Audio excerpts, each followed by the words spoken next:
Bonjour à tous, j'espère que vous allez bien. Aujourd'hui, on va parler un peu de mon secteur d'activité qui est l'environnement et plus précisément la gestion des déchets et pourquoi en fait certains coins de l'Afrique sont extrêmement sales. Quand vous vous baladez dans certaines villes du Sénégal, enfin dans la grande majorité des villes du Sénégal, vous allez bien souvent voir en fait des déchets qui jonchent les rues, les routes, qui sont sur les arbres qui polluent l'environnement et la nature. Et les gens n'ont pas vraiment l'air de s'en préoccuper. Pire que ça, ils participent même à la pollution de l'environnement en jetant en fait leurs déchets comme ça. Donc il y a une tasse de café, tu la bois, tu la jettes, un sachet d'eau, tu bois, tu le jettes, peu importe où tu es, peu importe où le déchet tombe. En fait, on a ce réflexe de jeter n'importe où, n'importe comment. Et moi, c'est ce qui m'a un peu rendu malade quand je suis arrivé, et c'était toute la raison pour laquelle j'étais venu au Sénégal, c'était pour faire quelque chose contre la pollution plastique et vraiment pour une meilleure gestion des déchets. Et ça me rendait vraiment malade de voir les rues, de voir vraiment même les animaux manger les cartons, les déchets. Et je comprenais pas pourquoi, je comprenais pas comment est-ce qu'on pouvait avoir aussi peu de considération pour son environnement.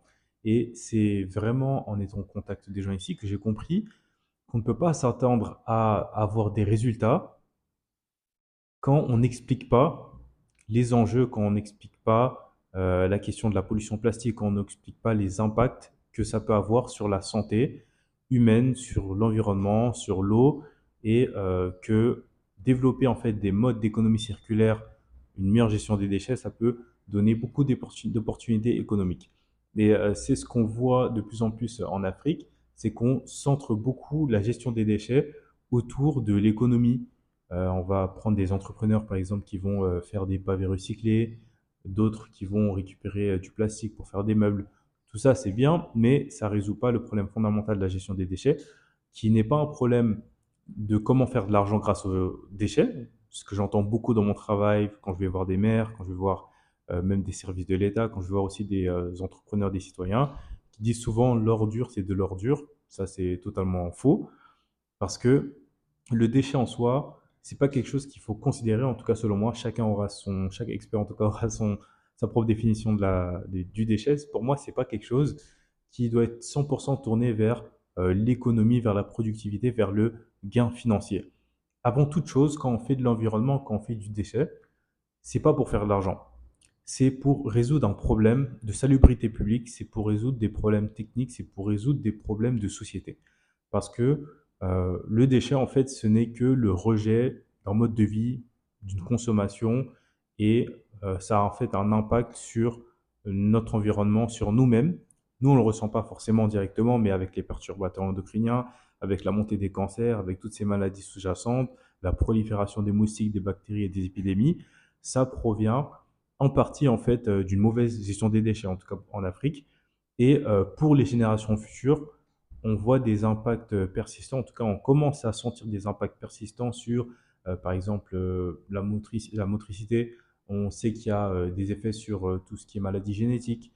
Et aussi, on soupçonne qu'il y a beaucoup d'impacts de la pollution plastique sur tout ce qui est quotient intellectuel, ce genre de choses.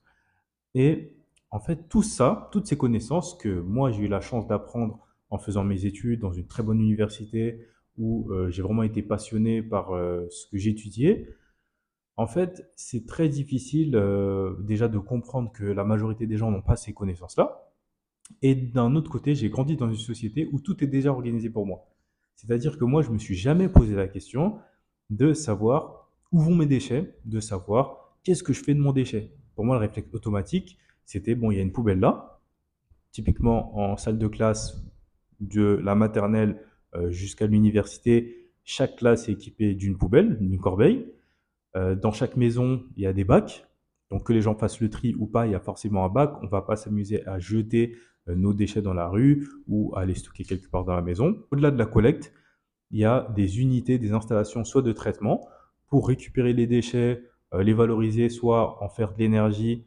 Bon, ça peut être du chauffage, ça peut être du thermique, ça peut être de l'électricité, ou bien directement le recycler, faire de la valorisation matière, c'est ce qu'on appelle, où on va prendre ces objets, soit les utiliser tels quels, les remettre en état pour pouvoir les réutiliser, c'est typiquement ce qu'on fait avec la consigne, ou sinon on va refaire autre chose avec ce déchet. Par exemple, un t-shirt qui est euh, complètement usé, on va en faire un torchon. Ça, ce sont des concepts qui sont de plus en plus connus dans le monde occidental. On est de plus en plus sensible à tout ça parce que on comprend qu'il y a des limites à la production d'objets, de plus en plus avec tout ce qui se passe dans le monde, où il y aura de moins en moins, ou en tout cas un accès plus compliqué aux hydrocarbures. Et les hydrocarbures sont la base de tout, des objets en plastique, euh, pas que des objets du quotidien, hein, mais il y a tout ce qui est biomédical. Certains objets, en tout cas médicaux, ont besoin de plastique parce que le plastique vraiment peut empêcher les bactéries de traverser certains milieux, certains espaces. Donc le plastique, au-delà de nos besoins de consommateurs, a une utilité extrêmement importante dans des besoins vitaux. Donc l'ordinateur aussi, quand vous regardez les ordinateurs, il y a beaucoup de composants plastiques.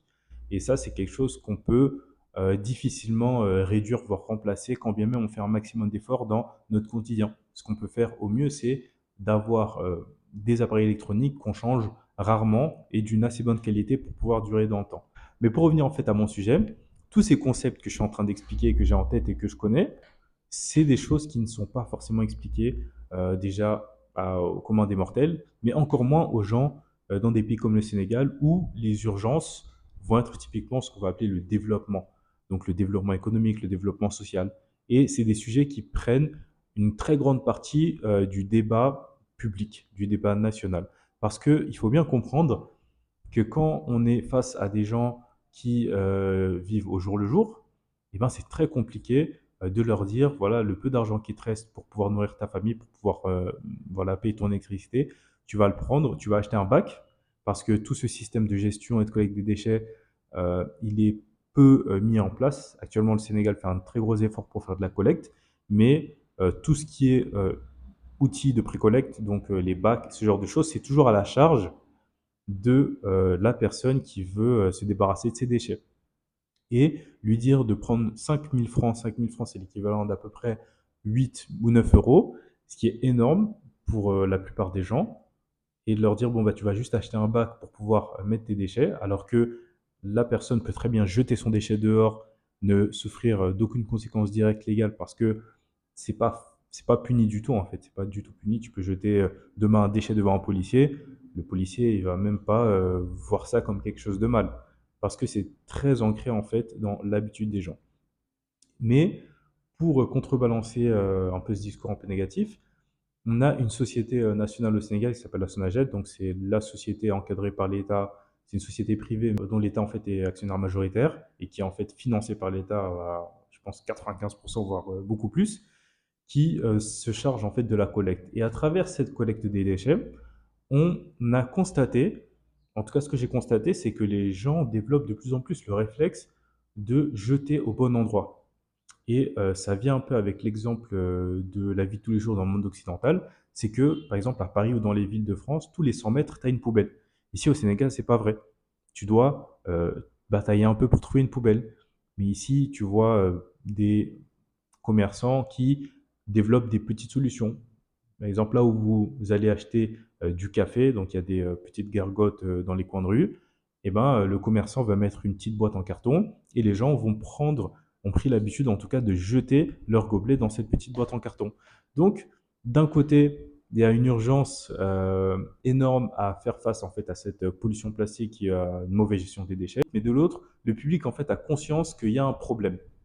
Mais le souci, c'est que quand on se limite à la collecte, eh ben, on ne réfléchit pas en fait à l'après. Parce que ce qui dérange, c'est l'aspect peut-être visuel immédiat. Mais tout ce qui est après, bah, en fait, la personne, le producteur des déchets, ne s'en soucie pas. Ce qui fait que ce qui est collecté, pas par la SONAGED et les entités publiques, mais par typiquement les entrepreneurs qu'on appelle les charretiers, donc ceux qui ont des charrettes et qui vont collecter en porte à porte, bah, en fait, c'est jeté dans la nature, c'est jeté dans des chantiers qui sont pas terminés ou abandonnés, c'est jeté là où personne ne va voir. Et ça, c'est un très gros souci. Et c'est pour ça que dans les pays très développés, la gestion des déchets est prise pas seulement au niveau citoyen et entrepreneurial, mais au niveau étatique et vraiment intercommunal, ou territorial, on va dire plutôt, parce que c'est toute une chaîne qu'il faut structurer. Si vous regardez la gestion des déchets que sur un volets, typiquement, ça va donner les entrepreneurs aujourd'hui africains qui vont se concentrer sur la quête d'argent et vont pouvoir quand même gérer et valoriser une partie des déchets produits, mais l'écrasante majorité des déchets restants, en fait, n'est pas du tout considérée, n'est pas du tout valorisée. Parce que c'est pas leur job non plus. C'est des prérogatives des services communaux, en tout cas au Sénégal. Mais il y a beaucoup de choses qui restent à mettre en place. En tout cas, je pense que ça ne peut aller que dans le bon sens, parce que plus on va documenter les impacts négatifs de la pollution plastique notamment et de ce que les déchets font euh, à l'eau, au sol, aux animaux quand ils mangent des déchets, puis nous on mange des animaux, en fait ça va augmenter la pression populaire pour une meilleure gestion et un traitement des déchets. Penser à des solutions techniques, c'est très bien, c'est ce sur quoi on se focalise en premier lieu. Mais la meilleure chose quand on parle de gestion des déchets, c'est pas d'avoir le meilleur outil industriel, c'est pas d'avoir la meilleure usine, c'est pas d'avoir la solution qui va permettre de gagner beaucoup d'argent. Ça va être de pouvoir réduire le déchet à la source, de sensibiliser les gens au gaspillage. Il n'y a pas que le gaspillage alimentaire, il y a aussi le gaspillage de ressources à travers vraiment les plastiques. Par exemple, quand tu achètes de l'eau, au lieu d'acheter des petites bouteilles d'eau de 1 litre ou de 50 centilitres, bah, tu peux acheter un bidon de 10 litres, comme moi j'en ai un ici. Ça, c'est de l'eau, parce que bon, moi je peux pas boire l'eau du robinet, parce que c'est un peu bizarre. Donc moi, j'achète toujours les bidons de 10 litres. Tu vois, le bidon, il est tellement énorme que ça, c'est un truc qui est assez facile à recycler. Mais quand c'est dans des petits sachets d'eau ou dans des petits contenants, tout de suite, c'est beaucoup plus compliqué. Et il y a des risques d'envol, surtout avec les petits sachets. Et ce bidon, déjà, c'est un peu plus économique, mais ça permet justement d'éviter de produire peut-être 10 petites bouteilles en plastique de 1 litre. Et à côté de ça, il y a des initiatives comme Kainan et Jamo. Donc, c'est des entreprises qui sont basées à Dakar qui font dans la distribution d'eau. Donc, ils vont prendre l'eau courante, ils vont la purifier et la distribuer à partir d'un système de machines euh, en libre service. Donc, soit ça va être du libre service dans le cas de Kainan, Diamo, ça va être plutôt des magasins où tu pourras venir pour vraiment un coût dérisoire. Je pense que ça doit être 20 francs le litre, ce qui ne doit pas dépasser les 5 centimes, 3 centimes. Bah, en fait, tu peux avoir de l'eau pure. Et moi, c'est ce que je bois quand je suis à Dakar. Les bouteilles, enfin, l'eau en bouteille que je bois actuellement, c'est que quand je suis dans les régions, parce que j'ai pas forcément d'autres solutions. Et je pense que c'est ce qu'il faut encourager. D'une part, trouver des solutions alternatives qui vont permettre de réduire la production de déchets. Dans un second temps, ça va être aussi de sensibiliser les populations pour qu'elles soient conscientes des enjeux et des dangers, parce qu'une population qui n'est pas sensibilisée à tout ça, ça va être des responsables qui vont toujours fuir de leurs responsabilités, parce qu'on ne va pas les mettre face à leur devoir de gérer les déchets communaux. Et ça va être de mettre en place un cadre qui va permettre aux citoyens de gérer ces déchets correctement sans qu'ils y réfléchissent, comme on a en France, comme on a en Europe. Donc, personne ne nous apprend à gérer nos déchets. On nous dit juste, voilà, bon, bah, quand t'es petit, bah, en fait, si t'as un déchet, tu le jettes dans la poubelle. C'est tout ce qu'on nous dit. Si on est sérieux, c'est tout ce qu'on nous raconte. Et tout ce qui se passe après, c'est pas forcément le problème de l'écrasante majorité des citoyens. Et c'est ce qu'il faudrait arriver à faire ici, parce que quand on est dans un environnement avec des déchets partout, le problème c'est qu'on s'y habitue et c'est que on n'est plus du tout exigeant face à ce qu'on peut faire, face à ce qu'on doit faire contre cette situation-là. Faire du citoyen quelqu'un de plus responsable parce qu'il va se dire oh, mon environnement est propre, donc je dois faire un peu plus attention.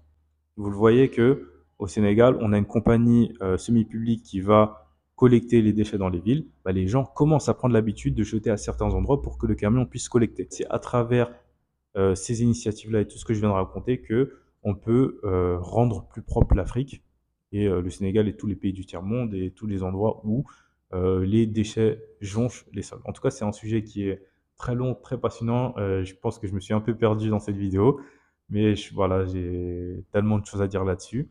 En tout cas, dites-moi ce que vous en pensez. Est-ce que vous pensez que les solutions de sensibilisation et de réduction sont les meilleures ou peut-être il y a d'autres pistes qu'il faudrait explorer? À très bientôt, bonne journée et prenez soin de vous.